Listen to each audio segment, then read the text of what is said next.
Pues la verdad, un placer para mí estar con la Fundación Geniales nuevamente.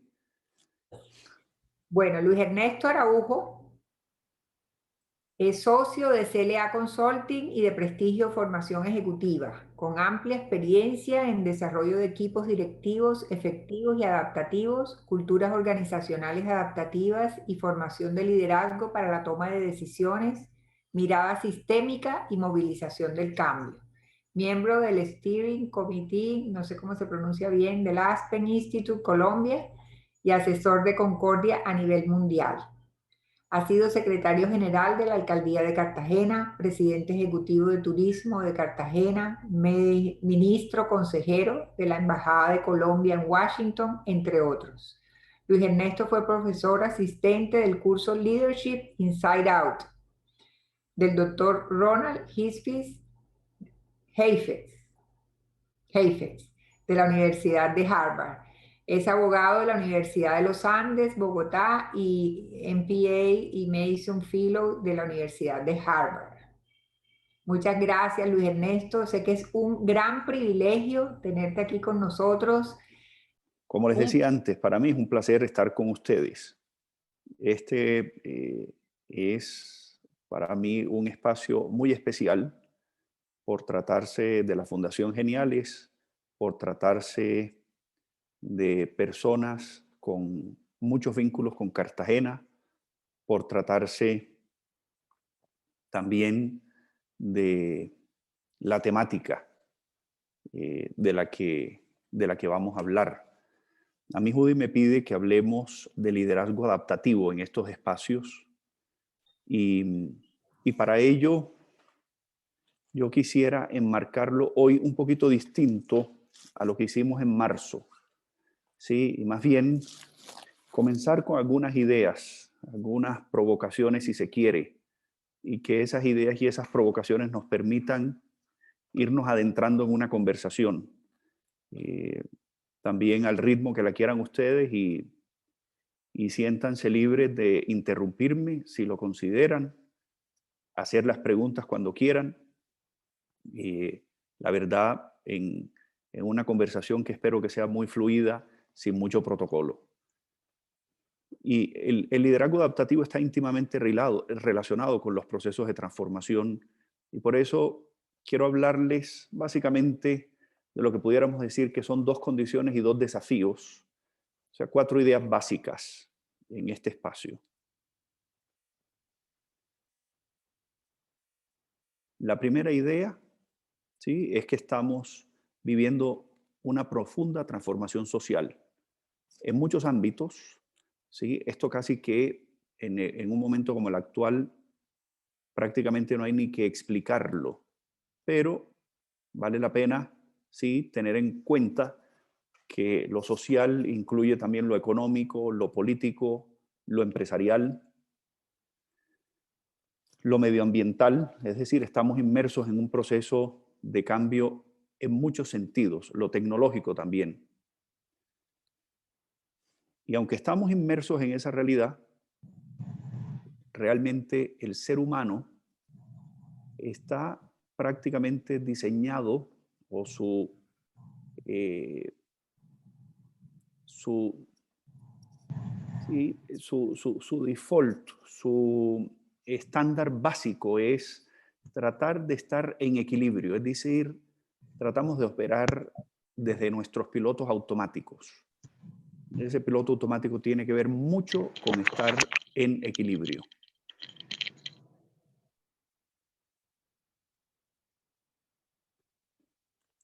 Y las dos ideas, los dos desafíos, perdón, que se desprenden de estas dos condiciones iniciales son que, por un lado, las organizaciones necesitan aumentar su capacidad adaptativa y que necesitamos una nueva manera de entender el liderazgo. En ese sentido, adentrémonos un poco en esta primera condición, ¿sí?, de la transformación social que estamos viviendo. Y acá algunas imágenes para capturar un poco ese momento. Aquí hay básicamente 600 años de innovaciones, pero fíjense esta curva, lo que representa. ¿sí? Podemos situarnos más o menos en 1450 con la imprenta, y esa es una innovación tecnológica muy relevante en su momento y bien importante que no podemos descartar. Sí, y si uno se adelanta más o menos unos 300 años, la máquina a vapor, otro invento que fue transformando a la sociedad. O sea, la imprenta permitió eh, el, el esparcimiento del conocimiento, de las ideas. Y eso fue llegando primero a unas capas de la sociedad y luego a otras. ¿Sí? De todas maneras, a un grupo muy, muy selecto de la sociedad en ese momento. Unos 300 años después, la máquina a vapor y con ella una serie de adelantos tecnológicos que permitieron la primera revolución industrial. Pero aquí, sí, entonces pudiéramos decir que los seres humanos no es que estemos enfrentando estos cambios por primera vez. Lo que pasa es que sí estamos enfrentando muchos cambios de manera simultánea. Aquí estamos hablando de innovaciones y de tecnología.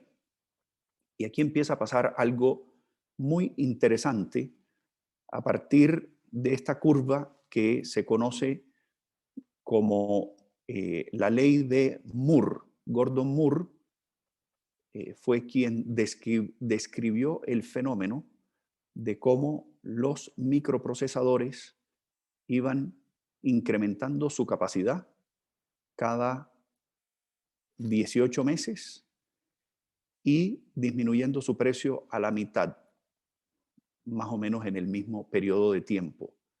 Eso es bien importante porque entonces nos va permitiendo digitalizar una serie de realidades que antes no estaban en el mundo digital. Y esa digitalización ha ido permitiendo el nacimiento de nuevas tecnologías, de nuevas innovaciones, pero en una lógica exponencial. ¿Por qué es importante la exponencialidad? Porque el cerebro humano está diseñado para pensar de manera lineal.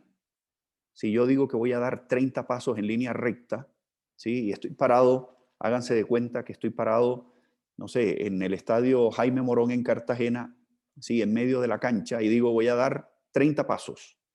Ustedes más o menos pueden proyectar dónde voy a terminar. Pero si yo les dijera que tengo la capacidad de dar 30 pasos exponenciales, ¿sí? Parado en el mismo Jaime Morón, en el mismo punto de inicio, ¿dónde creerían que terminaría? ¿A dónde llego si doy 30 pasos exponenciales? Posiblemente le pueda dar la vuelta a la cancha. Le doy la vuelta a la cancha, dice Johnny, ok. Puede ser en una línea recta y ya tienes un punto de partida y un punto de llegada y le cruzas verticalmente toda la cancha, exactamente. La atravieso toda, si son 30 pasos exponenciales. Entonces resulta, Johnny y Zully, que si doy 30 pasos exponenciales, eso es más o menos el equivalente de ir de la distancia que hay entre la Tierra y la Luna, más o menos 1400 veces. Ese es el Dios, poder, Johnny, estábamos. ese es el poder de la exponencialidad. Entonces, las cosas van pasando a una velocidad, ¿sí? Comienza con una velocidad muy corta o muy poca velocidad, pero luego empieza a agarrar tracción y se acelera el proceso de una manera extraordinaria.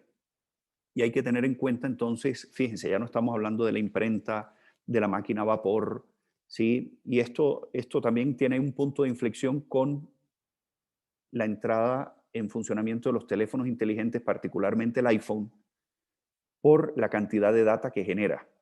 Entonces, en este punto no estamos hablando de una innovación, sino que estamos hablando más o menos de 10 innovaciones que están además apalancadas por la nube, o sea, computación en la nube, por Big Data, y ya muy pronto en algunos países ya existe por la tecnología 5G. ¿Qué hace todo eso? ¿Sí? Potencia la posibilidad de conexión además entre esas tecnologías. ¿Y de qué tecnologías estamos hablando? Ustedes ven algunas acá. Sí, pero no me refiero a teléfonos inteligentes ni a comercio electrónico, sino Internet de las cosas, robótica, blockchain. Me refiero a vehículos autónomos y drones. Me refiero a realidad virtual y realidad aumentada. Me refiero a biotecnología. Ustedes saben que existe la posibilidad de una nueva tecnología que se llama CRISPR, que interviene en el ADN ya puede intervenir en el ADN de las personas.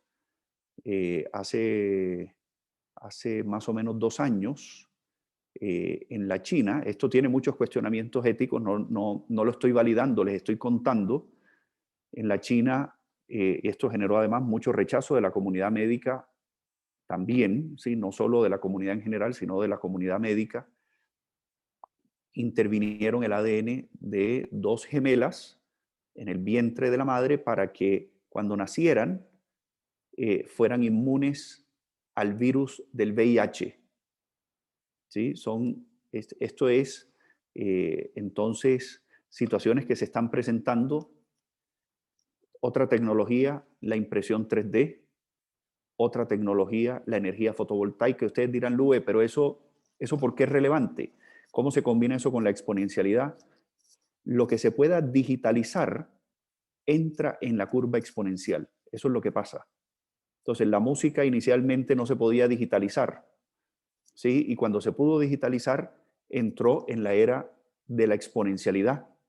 Y entonces hoy en día nadie compra discos físicos, sino que la música se oye en streaming, ¿sí? Entonces esto genera nuevas oportunidades de negocio, nuevos modelos de negocio. Existen también, pues, ustedes van viendo cómo esto a cada rato salen a veces unas noticias que parecen un disparate, pero que por la exponencialidad muy rápidamente se vuelven viables. Como hace un par de años que anunciaron una hamburguesa producida en un laboratorio, ¿sí? La carne se produjo en un laboratorio para no tener que crecer la vaca entera, ni hacer todo ese proceso. Claro, todo ese proceso en el laboratorio generó una inversión o significó una inversión de $250,000. Entonces la llamaban la hamburguesa $250,000. Pero eso que ocurrió alrededor de 4 años, ya el año pasado se pudo replicar la misma hamburguesa por $250. Entonces, esto empieza a tener una escalabilidad que la mente humana no es capaz de proyectar. ¿Sí? La energía fotovoltaica pasa más o menos similar en el aceleramiento que está teniendo. Y bueno, inteligencia artificial, a mí me llamó la atención. El otro día me mandaron un documento, ¿sí? Una noticia publicada en algún periódico británico que había sido escrito por inteligencia artificial. Y uno lo lee y uno no puede distinguir que haya sido escrito por inteligencia artificial. Le dieron unas instrucciones y salió un escrito. Descubrí hace 15 días una página web que se llama copy.ai. Ustedes saben que, ¿sí? Supongamos,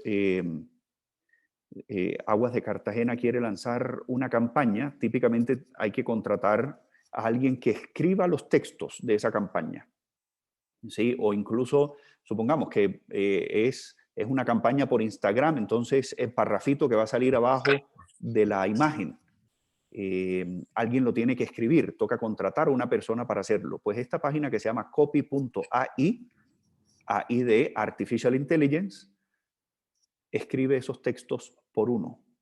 Tú le metes ahí una frase en inglés en este momento y te presenta 10 alternativas para que tú puedas escoger la que más te gusta. Y no estás interactuando con una persona y el proceso dura 30 segundos. Entonces, son muy buenas imitando el pensamiento, pero tienen la capacidad de ir aprendiendo. Y no duermen y no descansan. Y lo interesante de esto, más allá de entrar en cada una de ellas, es pensar en la interconexión que tienen ellas. y cómo esto representa desafíos y oportunidades para una cantidad de sectores, de industrias, incluso desde el punto de vista, si uno lo ve desde el punto de vista del cambio climático, etcétera. Acá hay unas posibilidades, digamos, si no tuviéramos que transportar tantos bienes, sino que tú pudieras imprimirlos en tu casa, ¿sí? En lugar de tener que traer, no sé, por decir cualquier cosa, unos zapatos desde Hong Kong, ¿sí? O desde Taiwán, o desde Bangladesh, o desde donde lo hagan, transportarlo, imagínense lo que eso significaría para el medio ambiente. Claro, evidentemente, ¿qué significaría para la sociedad portuaria de Cartagena? ¿Sí? O quien opere el puerto de la ciudad. O sea, son preguntas que van apareciendo. Otro desafío que enfrentamos es este del cambio climático. ¿Sí? Esto es una información de la NASA y aquí ven ustedes, esta es una línea de tiempo un poquito más larga de más o menos 800.000 años. ¿Sí?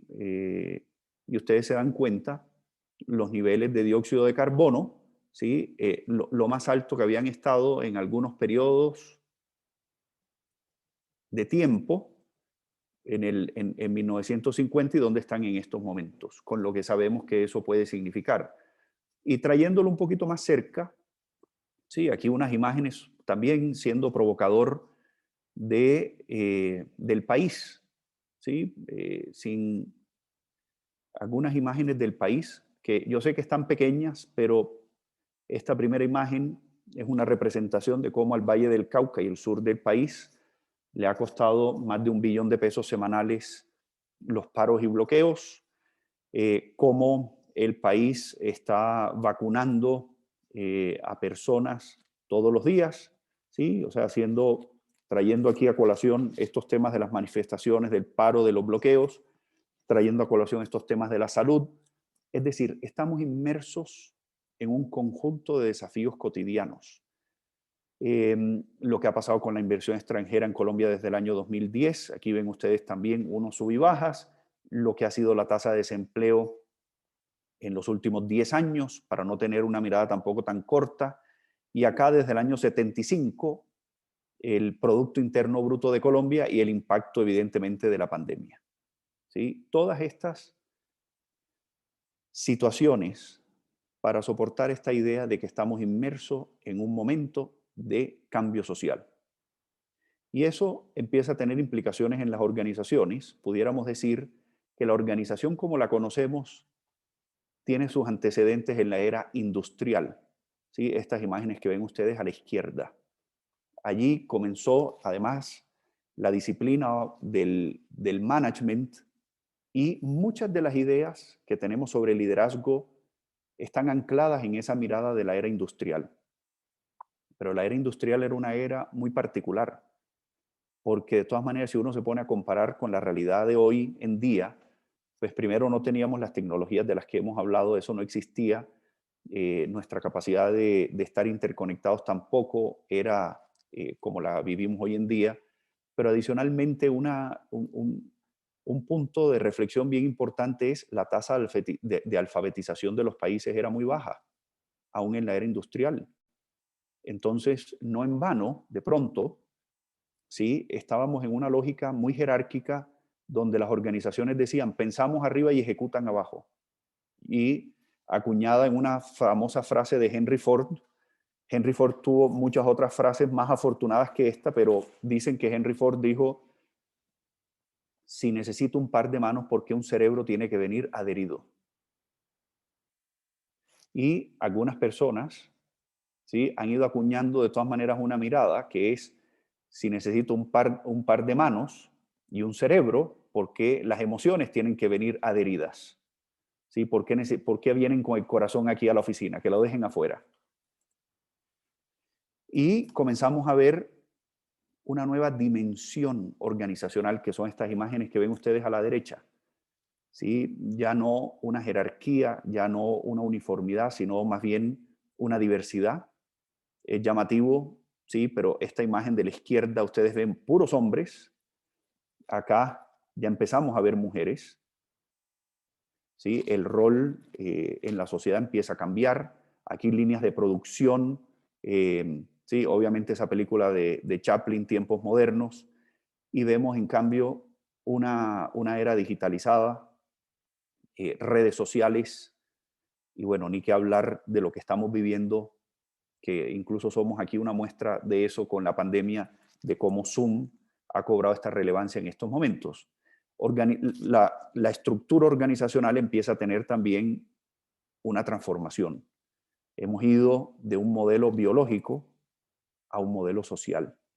¿Sí? Acá en esta estructura está claramente definido quiénes son los jefes, quiénes mandan, quiénes obedecen, y por eso muchas organizaciones dicen, vamos a comunicar esto en cascada, ¿sí? Expresiones que oye uno cotidianamente y que están anclados en este paradigma biológico. Pero entra uno a ver otras organizaciones y empieza uno a notar, ¿sí? Aquí no está muy claro, ¿sí? Aquí está claro quién coordina, pero aquí no está muy claro quién manda. ¿Sí? Aquí hay un esfuerzo de coordinación y colaboración que es diferente a lo que se ve en el modelo biológico de la era industrial. Es muy evidente en el modelo de la era industrial quién era el jefe. ¿Sí? En el modelo de la era digital es posible que asumamos que hay, no sé, una señora como con los brazos cruzados que puede ser una figura de autoridad, pero podemos estar equivocados y de pronto quien tiene el rol de autoridad dentro de ese equipo es otra persona, una persona de pronto hasta más joven que la mujer que está allí. Pero también es muy frecuente, y en Colombia cada vez más, mujeres en roles de autoridad, no voy a decir de liderazgo, sino de autoridad. Esto nos pone en esta tensión también de cómo vamos usando integralmente las dos partes del cerebro. ¿Sí? Ya no es solo una ni tampoco la otra.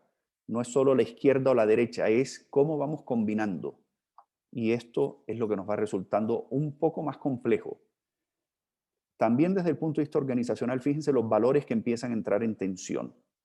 ¿Sí? Esta mirada de uniformidad versus diversidad, o la eficiencia de corto plazo versus la sostenibilidad de largo plazo. Comando y control, ¿sí? Algo que muchas organizaciones se dieron cuenta con la pandemia el año pasado era que operaban bajo una premisa de comando y control y que no se habían atrevido a dar el paso a la virtualidad porque estaban en lógica de comando y control. Quiero ver a la gente en su puesto de trabajo. Y estoy seguro que aquí algunos de ustedes pudieran decirme que así era, porque lo hemos visto en muchas organizaciones con las que trabajamos nosotros. Y tuvieron que ir migrando a un paradigma de confianza y transparencia. Una lógica de repetición, ¿sí? Hacer lo mismo, versus una lógica de experimentación. No solo la repetición que veíamos tal vez en la línea de producción automovilísticos, en el Ford clásico, sino también la experimentación en la estrategia. No es solo repetir la estrategia que me sirvió el año pasado, el próximo, sino cómo empiezo a experimentar en la estrategia y cómo designamos recursos para ello. Una mirada de resultados versus una mirada de proceso, viendo que las decisiones, como estamos en lógica experimental, tenemos que mirar que las decisiones sean coherentes, no solo si lograron el resultado, sino si son coherentes con la estrategia, con los valores y con los propósitos de las compañías. Una mirada de competencia a una mirada de colaboración. Y fíjense, ayer hablaba yo con una organización que ustedes conocen muy bien y nos decían, les cuento el caso, pero cambio algunos detalles para que no se conozca quién es el dueño de la realidad, pero decían, hombre, yo estaba viendo un problema porque se nos va a instalar un competidor al frente. Y ayer, sí, llevamos pues 2 años trabajando con ellos, pero ayer una persona como que tuvo un momento de descubrimiento. Eso es muy bonito verlo porque dijo, yo no entiendo por qué lo estoy viendo como competencia. Tal vez tengo que comenzarlos a ver como una oportunidad para colaborar. ¿Sí? Entonces, este competidor que físicamente se va a instalar al frente, a lo mejor tengo que verlo con una connotación distinta. Una mirada a seguimiento a la tarea, foco en la tarea, guiar desde la tarea versus guiar desde el sentido de propósito. Rentabilidad individual versus valor compartido, perspectiva lineal versus perspectiva sistémica. La sistémica también es un poco distinta a la exponencial, pero fíjense que esto nos ha enseñado, ¿sí?, a tener, esto me refiero, la pandemia nos está enseñando a tener la necesidad de mirar sistémicamente. Yo creo que en Colombia además hemos tenido la particularidad de tener que convivir con unas ciertas realidades complejas que han ido generando esas habilidades que a veces no están en otros países y en otras latitudes. ¿Por qué? Porque el sector privado hace lo suyo, el sector público hace lo suyo. Nosotros a veces, con los vacíos que pueda haber del uno y del otro, toca estar teniendo esa mirada sistémica con las comunidades, con otros actores relevantes. Y si uno lo mira desde el punto de vista, digamos, del management, solía funcionar dar órdenes, ahora funciona involucrar en las decisiones, competir y colaborar, buscar uniformidad, ahora promover la diversidad. ¿Sí? Colombia, que es un país tan diverso, todavía somos muy limitados desde el punto de vista de diversidad. Somos uno de los países de la región más cerrados, por ejemplo, a la inmigración. ¿Sí? Y yo sé que aquí hay ustedes me pudieran argumentar que acabamos de recibir incluso ya oficialmente declaración del gobierno de Colombia, casi 2 millones de venezolanos que están en el país, entonces sonaría contradictorio. Pero cuando uno se pone a ver qué esfuerzos estamos haciendo por atraer personas con doctorado, personas de otras latitudes, no es solo la solidaridad de nuestros hermanos que se nos parecen y entonces los vamos a acoger, sino cómo hacemos realmente que el país atraiga talento de otros lugares del mundo. Y en ese sentido somos muy cerrados a la inmigración. Repetir versus innovar, evadir el conflicto versus enfrentar el conflicto, hablar versus escuchar, castigar el error versus aprender de él, controlar versus confiar y, como les decía, también orientar desde la tarea versus orientar desde el propósito. Estamos hablando básicamente de 4 ideas, ¿sí? Dos condiciones y 2 desafíos. La primera, que estamos en un momento de cambio social sistémico, se pudiera decir. Y la segunda condición es que como seres humanos estamos diseñados para operar en piloto automático. Aunque nos gusta cambiar muchas cosas, ¿sí? Todos los días cambiamos de ropa, por ejemplo. Ahora, la monotonía de desayunar siempre lo mismo, almorzar siempre lo mismo, también vamos rotando y hay muchas cosas que nos gusta cambiar. Pero hay cambios que son más profundos y esos nos cuestan trabajo. Entonces tendemos a operar desde nuestros pilotos automáticos. Muchas veces incluso somos un poco ciegos a esos pilotos automáticos y actuamos sin tener plena conciencia de cómo estamos actuando en ellos. Una de las razones por las cuales me entusiasma tanto este programa de la Fundación Geniales. Y aquí una imagen, ¿sí?, que uno se puede imaginar que ocurrió en algún momento. Y entonces dice este cavernícola, hombre, aquí les tengo una idea, y los otros dicen, no, muchas gracias, estamos muy ocupados. A veces las ideas no llegan en un entorno absolutamente claro, nítido, diáfano, sino que llegan en momentos también de complejidad. ¿Sí? A lo mejor este es un momento donde, si uno mira el país, seguramente están surgiendo muchas ideas, pero no es fácil escucharlas. ¿Sí? Esas ideas se quedan inmersas en la problemática que se vuelve más inmediata, que se vuelve más amarillista, que se vuelve más preocupante. Y entonces no escuchamos esas buenas ideas. Pero les tengo otro ejemplo. ¿Sí? Aquí hemos hablado un poco de los carros Ford y aquí hay un muy buen ejemplo. Entonces, hombre, usted tiene una nueva tecnología que me va a ayudar en la empresa a optimizar procesos. Claro, yo se la voy a comprar. ¿Sí? Y entonces el señor va y compra el carro. Pero todavía le cuesta mucho trabajo hacer el cambio de chip. Entonces lo ven ustedes aquí, ¿sí? Tratando de combinar lo mejor de dos mundos. Lo que está en el fondo de esta diapositiva es algo de lo que no se habla mucho, que son las pérdidas. ¿Sí? Este señor está enfrentando pérdidas. Muchas veces cuando estamos en procesos de cambio, lo que tendemos a hacer es hablar de los beneficios del cambio. Señor, el beneficio que usted va a tener de poder guardar su caballo y salir en carro. Pero hay una serie de elementos que tienen que ocurrir para que el señor dé ese paso.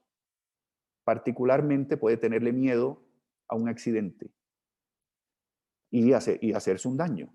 ¿Sí? Eso es una pérdida observable de su bienestar físico. Pero también puede tener la preocupación de estrellar el carro. ¿Sí? Entonces hizo una inversión y va a perder la inversión. Otra pérdida observable. Pero hay otras pérdidas que son un poquito más sutiles. A lo mejor es un señor muy competente manejando una carroza de caballos, pero no es competente manejando un carro. Entonces, es una pérdida de competencia, que nos pasa mucho. ¿Sí? Incluso nos pueden decir, mira, yo quisiera, aquí voy a usar el ejemplo de Zully, ¿sí? Porque me hace recordar algún gerente de Aguas de Cartagena que con mucha ilusión me decía un día, hace muchos años ya, me trasladaron a la China. Me trasladaron a la China. Y entonces yo le veía la sonrisa, pero al mismo tiempo uno dice, Dios mío, una cosa es ser competente en su trabajo, en una cultura que uno conoce, en un idioma que uno conoce, otra cosa es ser competente en su trabajo en una cultura que es desconocida, tan diferente como la China, y donde seguramente tendrá que interactuar en otro idioma. Y entonces, muy probablemente hay un periodo de transición, ¿sí? De sentimiento de incompetencia.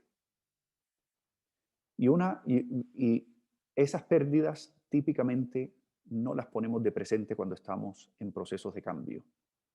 Y entonces nos quedamos en nuestro piloto automático, aunque decimos que estamos cambiando, aunque decimos que queremos cambiar. Esto nos lleva a pensar en cómo es este desafío de adaptarse y evolucionar. El ser humano se encuentra en A, hablemos de A como el estado en el que estamos cada uno de nosotros o nuestras compañías, y pudiéramos decir que esa es una zona de confort. Pero aparece un problema. ¿Sí? Aparece un problema, no es B, aparece un problema y entonces comenzamos a pensar en una solución. B. Ese es B. ¿Qué es lo que hay entre A y B? Si llamáramos A como un equilibrio y B como un equilibrio, ¿qué creen ustedes que hay entre dos equilibrios?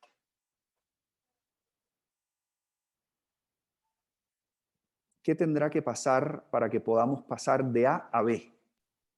¿Qué tiene que ocurrir ahí en el medio? Un puente. ¿Ok? Un puente. Pienso que también puede suceder que cuando llegue al equilibrio B se pierda el del A. ¿Ok? Angélica empieza a meter ahí un ingrediente de soltar el A y eso que puede producir en la persona, soltar ese A.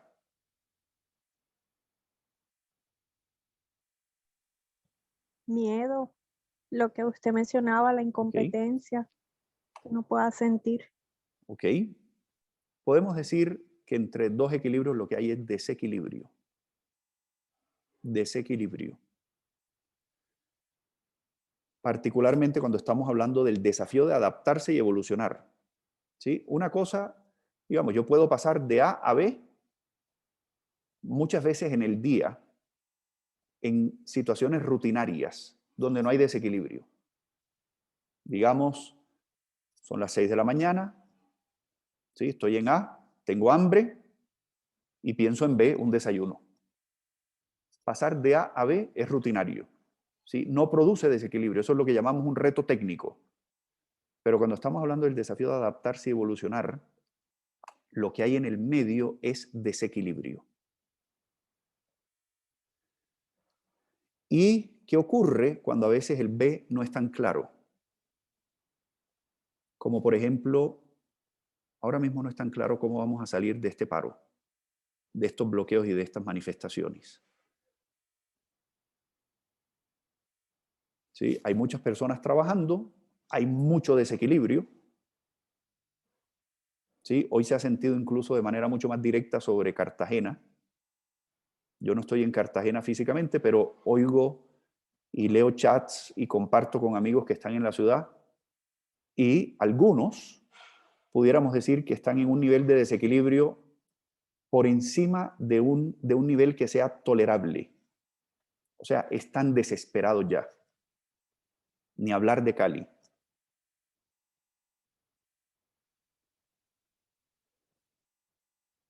Entonces, una de las competencias que tenemos que ir desarrollando es esta capacidad de sostenernos a pesar del desequilibrio. Aprender a vivir incluso con la incertidumbre, que reta nuestro piloto automático de querer estar en equilibrio.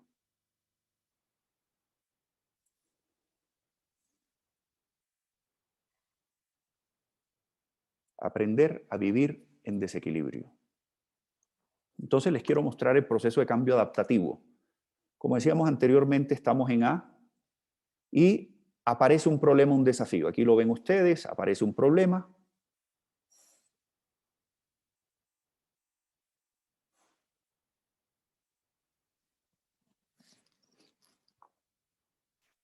Está volviendo Zuli.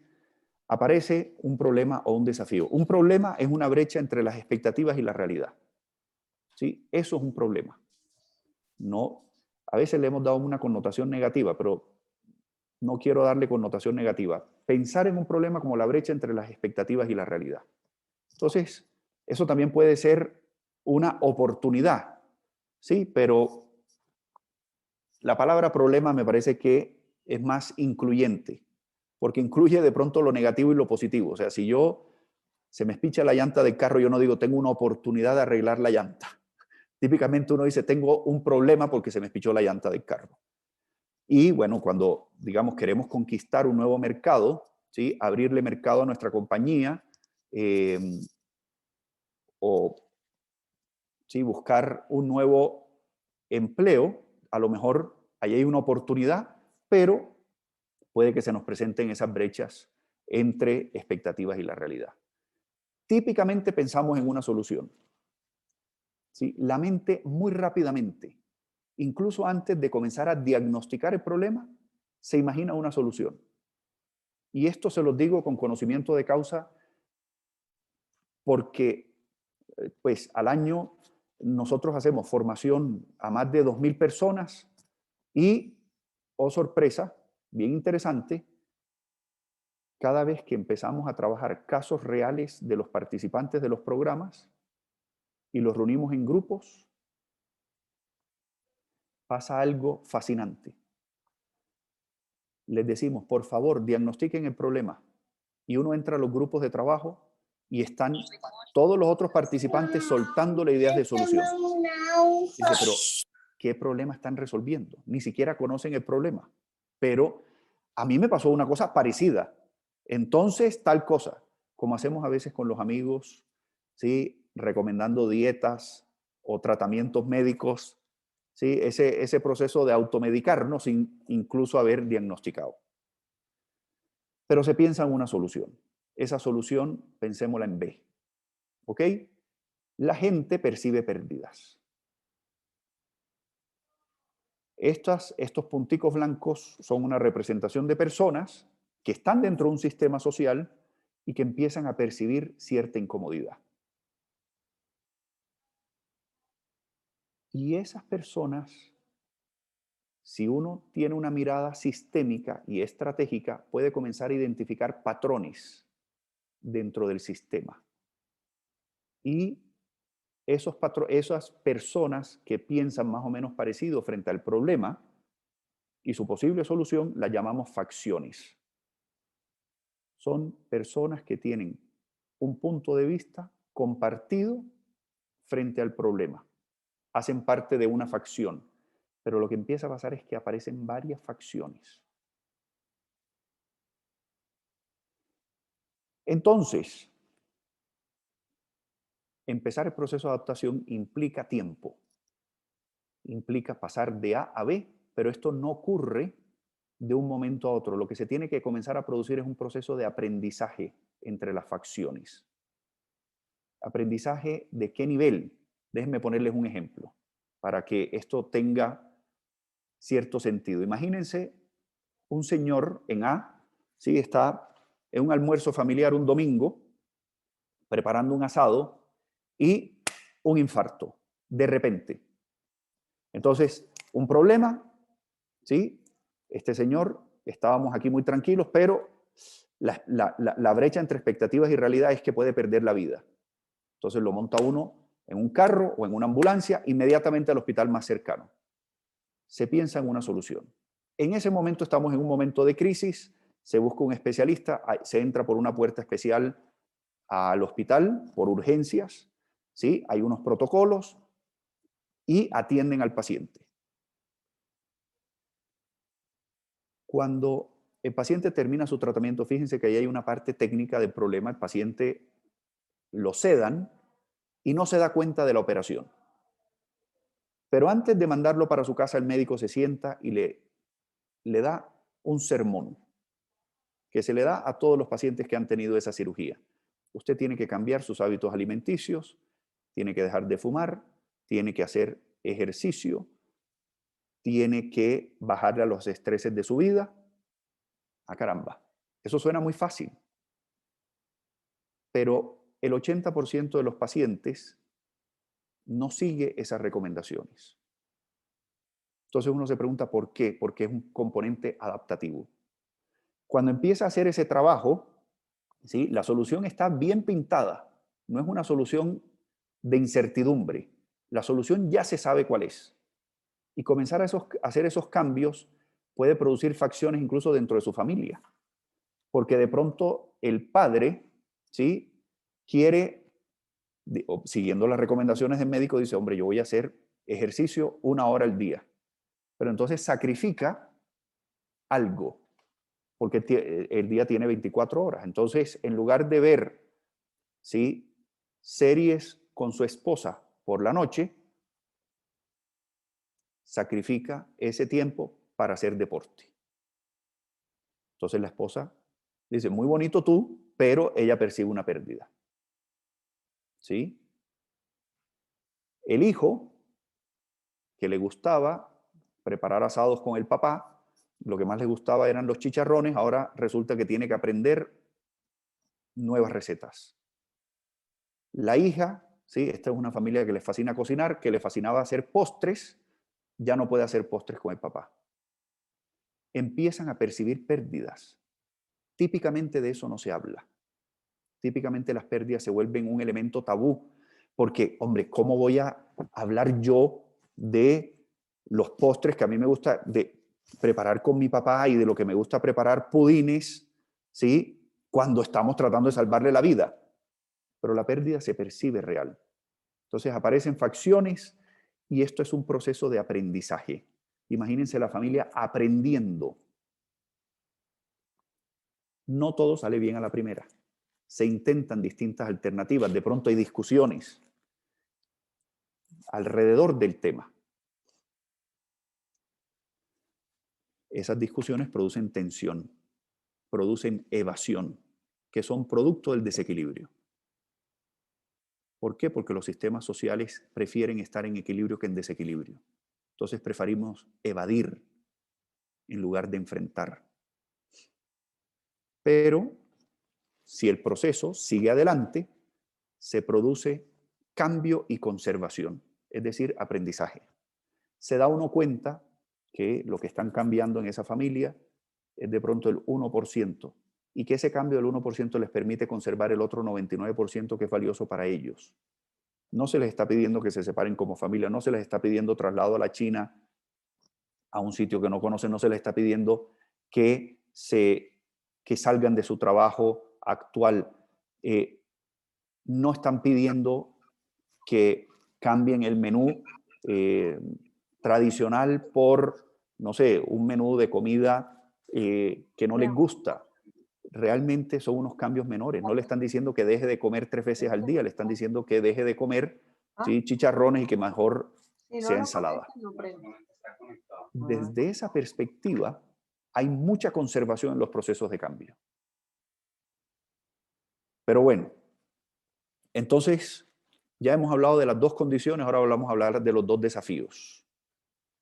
Primer desafío, las organizaciones tienen que incrementar su capacidad adaptativa.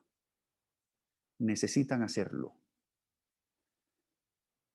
Pero, ¿qué termina pasando? La capacidad adaptativa humana reflejada allí, más lineal que la exponencialidad que estamos viendo. Y entonces se nos presenta esa brecha de capacidad adaptativa. La capacidad adaptativa es el músculo organizacional para aprender y desaprender, para poner de presente los desafíos que se tienen, para construir una cultura donde el liderazgo genere liderazgo y no dependencia. Y ello implica, en el otro lado de la moneda, que necesitamos una nueva forma de entender el liderazgo. Hemos entendido el liderazgo y a mí me ha servido mucho desde el punto de vista académico, pudiera decir uno, estar analizando la situación que llevamos viviendo este último mes, porque al presidente se le pide liderazgo, cuando realmente lo que se le está pidiendo es ejercicio de la autoridad confundido con liderazgo. Esto le pasó a muchas organizaciones, ¿sí? Esto es una manera también de demostrar que las organizaciones no hemos tenido mucha capacidad adaptativa antes del COVID, ¿sí? Por eso aquí les presento al nuevo ejecutivo de la empresa, experto en transformación digital. Claro, porque nos agarró a todos y nos transformó digitalmente. Pero la organización no se anticipó en esa transformación digital. El liderazgo tradicional se pone en el centro al líder, déjenme ponerlo entre comillas, el líder. Y muchas veces se pregunta, digamos, cuáles son las capacidades y las condiciones especiales que tiene esa persona. Se le tiran problemas, se le tiran desafíos y esa persona busca, con sus habilidades, con el poder que tenga, con sus valores, en su propio talento, su carisma, resolver los problemas que se le entregan. Y eso funciona muy bien cuando tenemos retos técnicos, como el de ese médico experto en cirugías de corazón abierto que le resuelve el problema a ese paciente. Es una autoridad, es un experto, tiene expertise. De pronto la familia incluso se conecta tanto con los valores del médico que dicen, ese médico es un líder en su campo, es un líder dentro del hospital. Pero ahí realmente no está ejerciendo liderazgo. Ahí realmente lo que está haciendo es resolviendo los problemas que se le entregaron. Cuando hacemos referencia al liderazgo adaptativo, lo que se pone en el centro no es la persona, no es el líder. Lo que se pone en el centro es el problema, el desafío, la oportunidad. ¿Cuál es el trabajo que tenemos que hacer para poder progresar frente a este desafío que tenemos? Fíjense, analicen bajo esta premisa la manera como hemos estado visualizando la situación del país el último mes. ¿Es esta o es esta? el presidente debería no sé qué los manifestantes, el presidente debería no sé qué, el alcalde debería, ¿sí? Los bloqueos, la policía debería, ¿sí? Todo el tiempo poniendo en el centro a quien llamamos el líder. No estoy diciendo que la policía y el presidente y el alcalde tengan unas acciones y unas responsabilidades que hacer. Claro que las tienen. Lo que estoy poniéndolas es en la columna de los servicios de la autoridad, que es distinta a la columna de los servicios del liderazgo. Porque cuando enfocamos esto desde la óptica del liderazgo, lo que tenemos que poner en el centro es cuál es el trabajo que tenemos que hacer para progresar frente a los desafíos que se nos están presentando en Colombia. ¿Cuáles son esos desafíos? Y cuando nos hacemos esa pregunta, cada uno de nosotros puede ejercer liderazgo. No es solo el presidente, no es solo el alcalde, no es solo el comandante de la policía.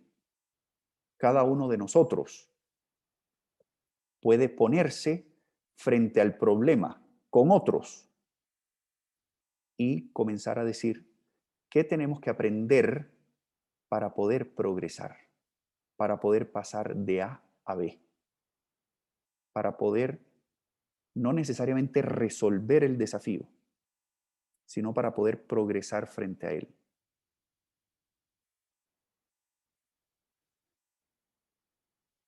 Es decir, enfrentar el problema en lugar de evadirlo. ¿Sí? Un conflicto no productivo, tú y yo, ¿sí? Enfrentados el uno contra el otro. Versus un conflicto productivo que es nosotros dos enfrentados al problema. Y ese tú y yo juntos no quiere decir que pensemos igual. ¿Sí? Quiere decir que hacemos parte de diferentes facciones, pero que tenemos que, en lugar de subir el muro de la facción mía y defenderla a toda costa, bajar el muro y aprender los unos de los otros. Escuchar al otro con empatía, entender cuáles son las pérdidas del otro.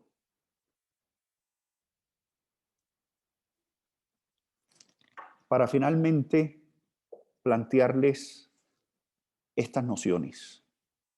Nosotros entendemos el liderazgo como una actividad que se ejerce y no como una posición que se ocupa.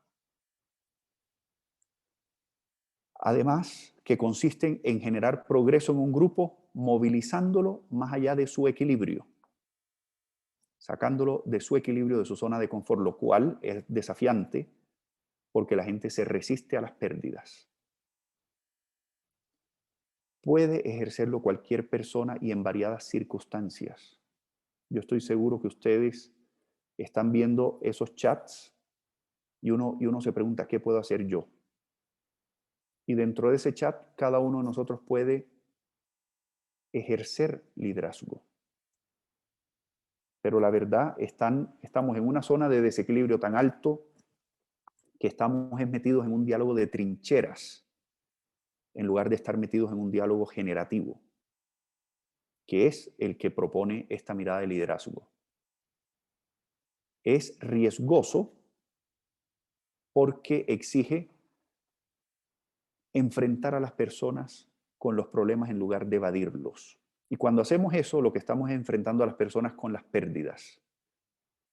Y ante eso, las personas prefieren de pronto decir, es que hay muchas maneras de evadir, buscar un chivo expiatorio, ¿sí? Lue, no salgas en defensa del presidente, Lue, no salgas en defensa del gobierno, en lugar de decir, un momento, ¿qué rol tengo yo en el sistema social donde yo interactúo para trabajar alrededor, al servicio de los desafíos que están sobre la mesa? ¿Cuáles son los desafíos? Comenzando por esa pregunta. Y finalmente se ejerce desde un propósito colectivo.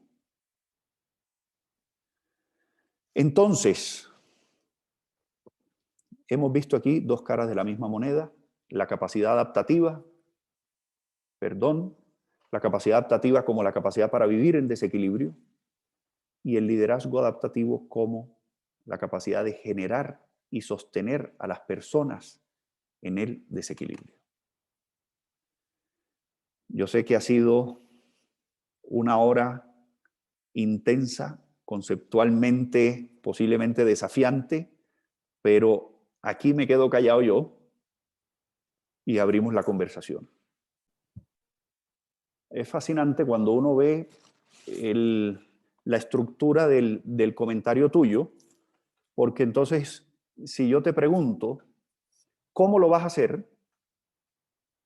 La respuesta indefectiblemente tiene que ser ejerciendo liderazgo adaptativo. ¿Por qué? Porque tú lo que acabas de describir, Johnny, es un problema. ¿Sí? Tú dices, aquí está una empresa que en el punto A no es ética y en el punto B debería ser ética. No es un reto técnico. Tú no puedes someter a las personas, como en el caso de la cirugía de corazón, tú no puedes dormir a las personas. Tú mismo lo estabas diciendo cuando dices, es que el papel lo aguanta todo.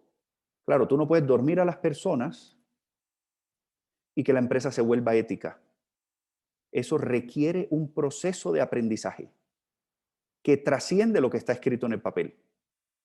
A la gente le tiene que hacer sentido, ¿sí? Y probablemente te vas a encontrar con algunas personas que están teniendo éxito, entre comillas, no siendo éticas y que están dentro de la empresa y que de pronto le producen a la empresa réditos financieros, económicos, y la empresa no los bota. Es decir, estás tocando elementos adaptativos. No basta con hacer un programa de formación y que todo el mundo salga, ¿sí?, iluminado. No va a pasar. Entonces requiere un proceso, primero de diagnóstico. ¿Cuál es el problema? ¿Cuáles son las causas de ese problema? Porque si uno dice es una empresa no ética, seguramente lo que estamos tocando hasta ahí son unos síntomas. ¿Sí? Aquí hay unos síntomas de comportamientos no éticos que son observables. Pero luego uno tiene que irse un poquito más allá y decir, ok, ¿y qué está causando ese comportamiento no ético? Y puede uno darse cuenta que el equilibrio de esa organización es ser no éticos. Ese es su estado de equilibrio. Y cuando lo sacas de ese equilibrio, la gente va a percibir pérdidas. Se van a generar facciones y se va a requerir un proceso de aprendizaje, pero no solo un aprendizaje del cuello para arriba racional, sino un aprendizaje del cuello para abajo.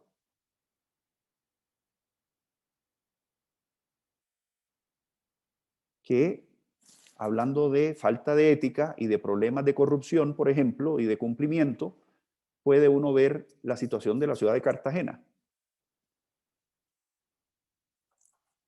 ¿Sí? Que aborda el desafío como si fuera un reto técnico, como si se pudiera elegir un alcalde que sacara de raíz la corrupción, sin entender esa dimensión más adaptativa y sin involucrar a otros actores del sistema en ese proceso de... Entonces yo, y lo digo con mucho respeto, a mí me parece que la situación de Cartagena, que de pronto nos sirve de ejemplo, es una situación muy parecida a tratar de lidiar con un desafío adaptativo, pero utilizando esa mirada de liderazgo tradicional. ¿Sí? Aquí vamos a poner una persona que se encargue de todos los problemas. Y uno oye a William Dow y dice, no me da el tiempo, no me da la vida, los problemas son demasiados. Y la invitación es comenzar a pensar en el liderazgo también como un liderazgo que genera un proceso estructurado de aprendizaje, que pudiera ser una oportunidad bonita tanto para el gobierno nacional en el contexto actual, y para el gobierno local o para una empresa, como tú dices, Johnny. Si tú te pones a pensar, a lo mejor tú entras ahora, sales un momentico y te das una pasada por el mercado de Basurto y tú dices, definitivamente este debería ser un sitio más limpio. Uno se pregunta, ¿por qué no es un sitio más limpio? Las campañas de aseo, las campañas de comunicación tienen un límite, en mi experiencia, si no están articuladas con un proceso de movilización del cambio adaptativo. La gente asiente con la cabeza, pero dice que no con el corazón.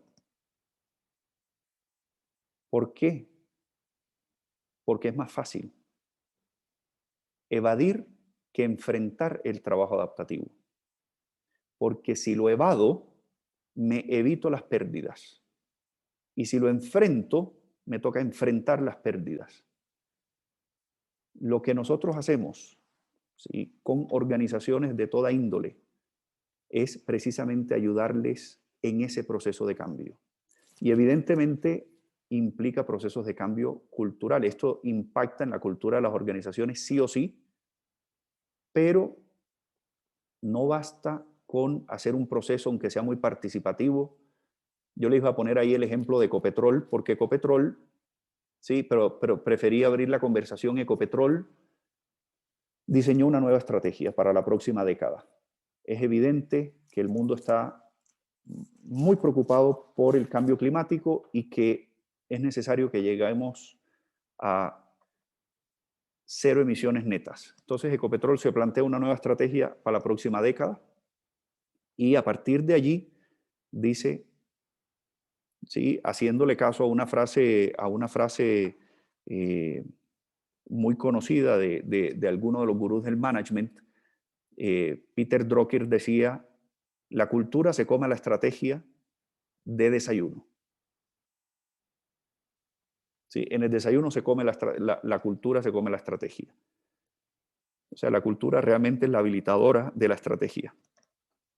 Entonces, Ecopetrol nos llama y dice, vamos a hacer una modificación en las declaraciones culturales de esta compañía. Al final, participaron 13.000 personas, es decir, todos los empleados de Ecopetrol y de las empresas del grupo, como Essentia, por ejemplo, en Cartagena. Pero eso, si se queda en una declaración y no se hace el trabajo adaptativo que requiere, que además tampoco es una campaña de un año, ¿sí?, es un proceso sostenido, es un proceso que requiere ese liderazgo distribuido para que cuando la gente vea las brechas entre la expectativa y la realidad, enfrenten el problema en lugar de evadirlo. Y enfrentar el problema se los ilustro también de la siguiente manera. Nosotros podemos ir caminando por la calle en Cartagena, ¿sí?, cualquier calle, y una persona bota un papel en el piso. Muchas veces pasamos derecho, no hacemos nada. El papel se queda en el piso. Decimos, ahí vendrá, ¿sí?, el de la empresa de aseo y lo recogerá. O ni siquiera nos importa y seguimos derecho. En otras ocasiones nos agachamos y recogemos el papel y lo botamos en la basura. Ahí de alguna manera estamos enfrentando el problema, pero no estamos haciendo el cambio adaptativo. El cambio sería enfrentar a la persona con el problema, diciéndole, acá nosotros queremos una ciudad que sea limpia, que esté impecable, que sea saludable, y usted, señor, desafortunadamente no está contribuyendo a esa campaña. No sé cómo es la conversación. Sí, uno ahí tiene que ser muy estratégico en esa conversación. A muchos nos han mandado para la porra, ¿sí?, después de haberle pues, tocado el hombro a alguien en eso. Es un proceso que evidentemente requiere un aprendizaje y reconocer, saber que los otros van a percibir pérdidas y posiblemente no les guste.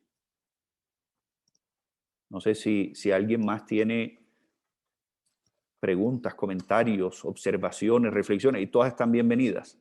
Yo estoy tratando de que Johnny me alquile la idea, no de que seamos líderes adaptativos.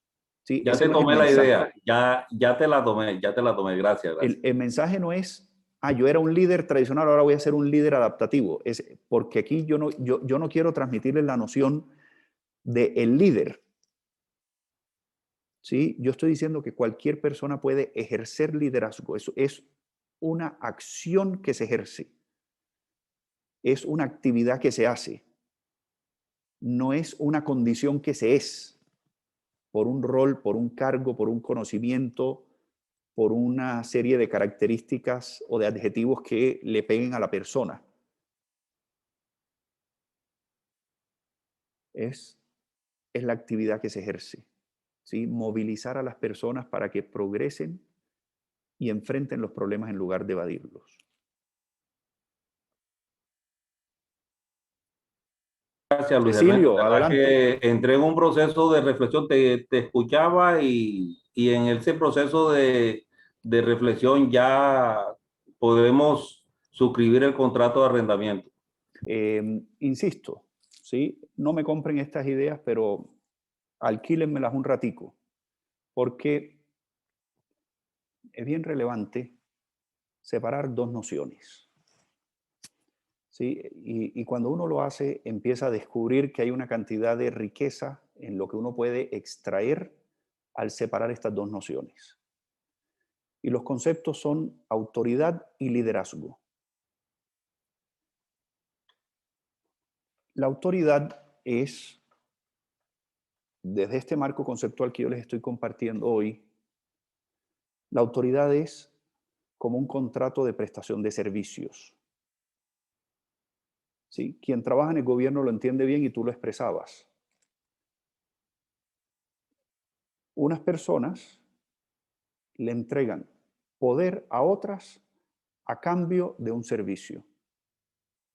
Cuando eso se da, digamos, de manera formal, como en un contrato laboral, si tú tienes en ese emprendimiento unas personas que trabajan contigo y tienen un contrato laboral, seguramente en ese contrato están establecidas las condiciones de ese contrato de servicios. ¿Sí? Tú le entregas poder a cambio de que te entreguen unos servicios. Cuando elegimos un alcalde, gobernador, un congresista, al presidente de la República, ese día, cuando depositamos los votos, básicamente lo que estamos diciendo es, el pedacito de poder que yo como ciudadano tengo, te lo paso a ti a cambio de que tú me devuelvas unos servicios. Entonces ahí estamos hablando, primer concepto, autoridad formal. Autoridad formal. ¿Cuáles son los servicios que se espera de la autoridad formal? O de la autoridad, perdón, no formal. Ahora voy a entrar en otro concepto de autoridad, que es donde tú tienes la confusión con el es líder. Ahorita hablamos de esa parte. La expectativa es que quien recibe poder a cambio entregue los servicios de dirección, protección y orden. 3 servicios. Dirección, que tiene 2 connotaciones. Que me diga para dónde vamos y que me resuelva los problemas. Que me diga para dónde vamos y que me resuelva los problemas. Es decir, que me muestre B, pero que me lleve a B. ¿Sí? Fíjense que está un poquito también en la idea que Johnny expresaba. Y esa idea está muy arraigada de que eso es lo que hace el líder. Pero realmente cuando decimos el líder, lo que estamos haciendo referencia a personas que están en cargos de autoridad, en roles de poder. Entonces, primer servicio, dirección. Segundo servicio, protección, que me proteja de las amenazas externas. Y aquí lo vemos claramente, ¿sí? Cómo cuando hay una amenaza externa, tenemos sistemas y procesos incluso institucionalmente configurados para protegernos de las amenazas externas. O sea, si es una amenaza de invasión extranjera, tenemos las fuerzas militares, ¿sí? En sus diversas fuerzas. Si es el incumplimiento a unas normas de derechos humanos, hay instituciones, por ejemplo, tú estás conectado con una de ellas, Cecilio, para proteger eso.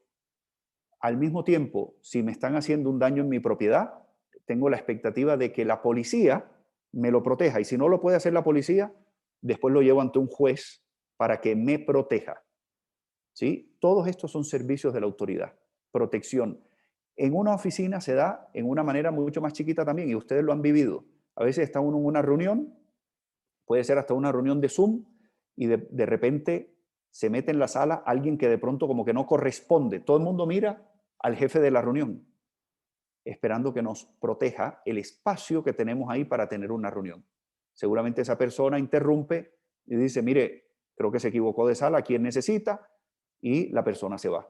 Es otra manera de ofrecer el servicio de protección. Y el tercer servicio se divide en tres. El tercer servicio es orden. Orden quiere decir que cuando hay conflicto, restaure el orden. Primera medida de orden. Segundo, que ordene a las personas a sus roles. ¿Sí? Dentro de las organizaciones, las personas tienen roles y se espera que nos ordene en nuestros roles. Y la tercera es que garantice el cumplimiento de las normas del grupo o del sistema social. Entonces ahí estamos hablando de autoridad. Y hemos hablado hasta ahora de autoridad formal, como cuando hay un contrato formal firmado. Luego viene otra connotación de la autoridad. La autoridad también puede ser informal. Y las fuentes de la autoridad informal son el ser. Entonces fíjate, Cecilio, que tú estabas hablando en muchas ocasiones, tú dices, hombre, cuando saluda, cuando tiene ese carisma, cuando es empático, ¿sí? Lo que estás diciendo es se conecta con mis valores. Ese es esos son tus estándares para conferirle a una persona poder informalmente, para admirarlo, para darle credibilidad, para tenerle confianza. Pero realmente estamos hablando de autoridad informal. Nuevamente, la misma lógica, le entrego poder a cambio de expectativa de unos servicios. Y fíjate qué interesante, porque tú dices, cuando no lo hace, le quito la autorización. ¿Sí? Ya no es igual de válido para mí. Es decir, ya no tiene el mismo nivel de credibilidad, ya no genera la misma confianza. Entonces, una de las fuentes es el ser, y ahí están los valores, que representen los valores del grupo, que el grupo pueda decir al final del día, este es uno de nosotros. Fíjate lo difícil y tensionante, yo sé que tú has estado en reuniones de esas, o por lo menos todos acá hemos visto, hubo hace como una semana un video muy publicitado de una reunión del gobierno nacional en Cali. Yo reconocía a la directora del bienestar familiar y de pronto a Susana Correa, y había unos encapuchados en un salón grande. Y ellas eran autoridades formales, pero ese grupo no las dejaba hablar. Es decir, no les entregaban autoridad informal. ¿Por qué? Porque estas no son de los míos. ¿Sí? No son de nosotros los encapuchados, los que sí entendemos lo que necesitan los jóvenes. Estos son del gobierno, las autoridades, la desconfianza, ¿sí? Una brecha.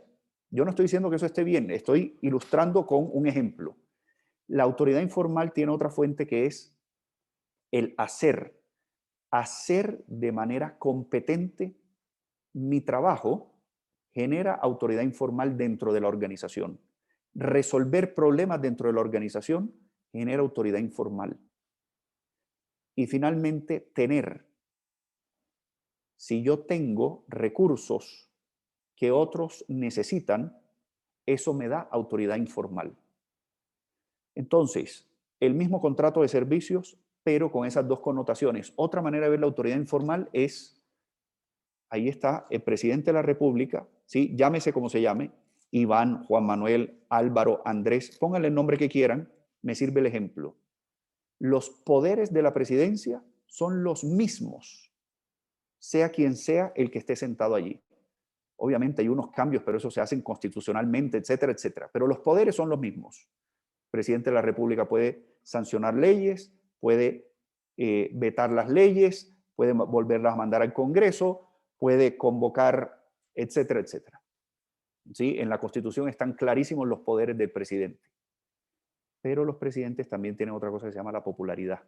Esa, de alguna manera, es la captura de la autoridad informal que tiene. Entonces, es muy probable, por ejemplo, que el presidente Duque, con lo que ha venido pasando el último mes, hay una expectativa de dirección, ¿sí? Dígame cómo vamos a salir de esto, de protección y de orden, que a lo mejor está incumplida en cierto nivel, y es muy probable que se le haya bajado la popularidad al presidente. Sigue teniendo autoridad formal, esa no cambia, pero su autoridad informal se ha disminuido. Eso es distinto al liderazgo. Cumplir esas expectativas es distinto al liderazgo. Muchas veces hemos confundido autoridad informal con liderazgo. Entonces, el que tiene autoridad informal en nuestros ojos es el que decimos, ese es un líder.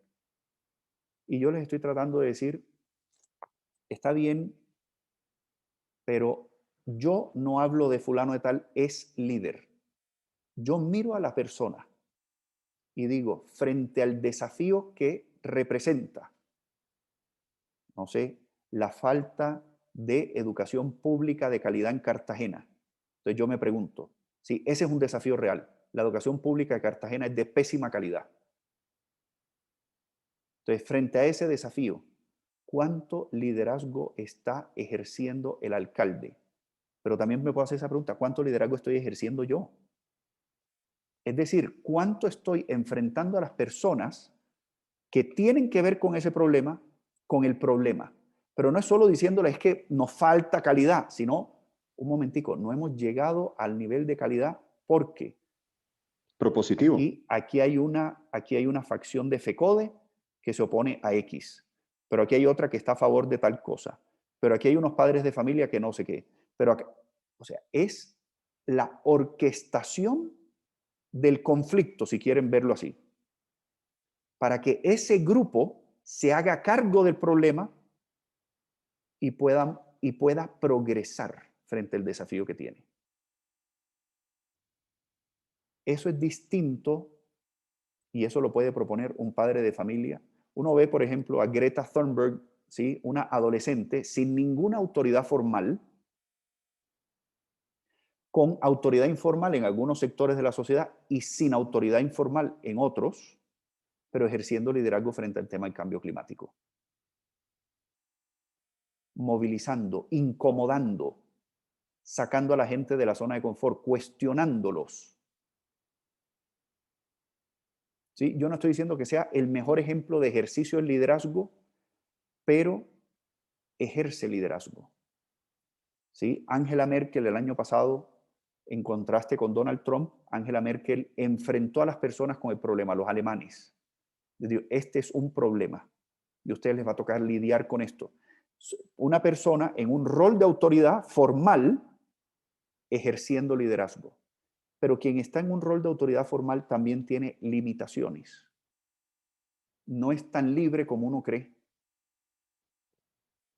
Fíjense la tensión que vive el alcalde de Cartagena permanentemente entre hacer obras y combatir la corrupción. La ciudad está frenada. No se contrata nada desde ese punto de vista. ¿Cuánto liderazgo está ejerciendo el alcalde desde ese punto de vista? Muy poquito.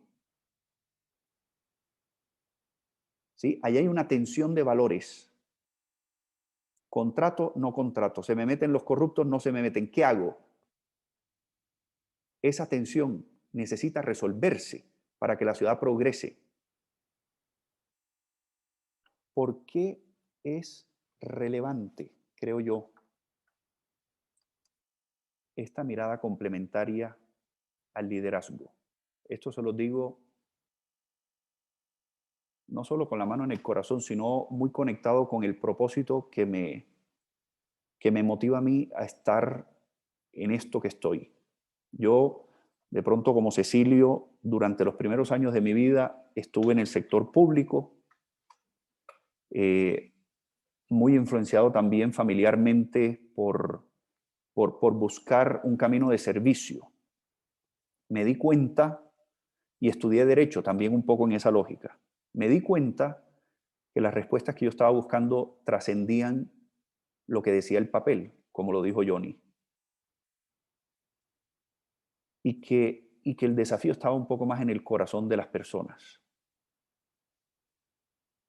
Y yo veo una situación como la que estamos viviendo en Colombia y echo mucho de menos un proceso estructurado para que podamos tener conversaciones que produzcan progreso. Fíjense cómo los valores que yo les mostraba en la presentación al inicio, mirada de corto plazo versus sostenibilidad de largo plazo, por ejemplo, ¿sí? Inmediatez versus valor compartido, son valores que están en tensión en el país en este momento. Inclusión de la diversidad en distintos sentidos, porque hay unas personas que se arropan con el manto de la inclusión de la diversidad, pero se vuelven unos fanáticos defendiendo su punto de vista, y es el único que vale y es el único que puede salir adelante. Yo creo que en parte de la razón por la que estamos en esto es que tenemos una crisis de representatividad y una incapacidad en el Congreso para producir trabajo adaptativamente. Nos hemos mal acostumbrado a que el servicio de los congresistas era nuevamente en los síntomas, pero no en las causas. Consígame un puesto a mí, consígale un puesto a mi amigo, consígale un puesto a este que le ayudó en la campaña, pero no nos hemos dedicado como país a ver cómo hacemos una economía competitiva, a ver cómo hacemos una economía integrada con el mundo, a ver cómo nos educamos adecuadamente. Llevamos demasiados años postergando esos desafíos y ahora queremos recoger los frutos de lo que no hemos sembrado. Y entonces la sociedad entra en un nivel de frustración exacerbado. Hacer unos reclamos que yo no sé si son justos o injustos, pero lo que sí me parece es que están desfasados con lo que hemos venido haciendo como país. Yo veo la incoherencia de un sector, yo no me atrevo a decir que todos, pero un sector del sindicato de profesores que tiene Colombia, que durante un año han puesto palos en la rueda para hacer clases presenciales en el sector público, en las escuelas públicas, que se han opuesto durante años a ver cómo se mejora la calidad. Un sector, no quiero generalizar. Y entonces uno dice, necesitamos no solo que el presidente y la ministra de Educación ejerzan liderazgo, necesitamos que personas dentro del sindicato ejerzan liderazgo, que muestren la brecha que hay entre las expectativas y la realidad.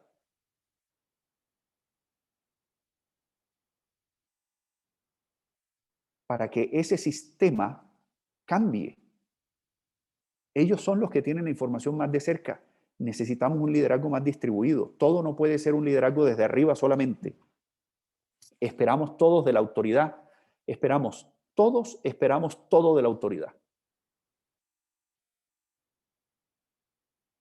Y entendemos el liderazgo como que el líder nos va a sacar de este problema. Y no nos hacemos cargo nosotros. Con nuestro empoderamiento, con nuestra conexión con propósito, con nuestra propia recursividad para sacar adelante el liderazgo, ejerciendo liderazgo en nuestros núcleos de influencia. Yo creo que allí tenemos mucho camino que recorrer. Yo creo que esa corresponsabilidad hace parte de estos desafíos muy globales para que podamos transformarnos y transformar al país, pero poniendo el desafío en el centro. ¿Cuál es el desafío de las manifestaciones?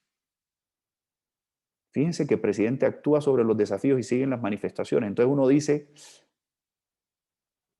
falta mucho cambiar nuestra noción de liderazgo, porque la que teníamos tuvo mucha utilidad,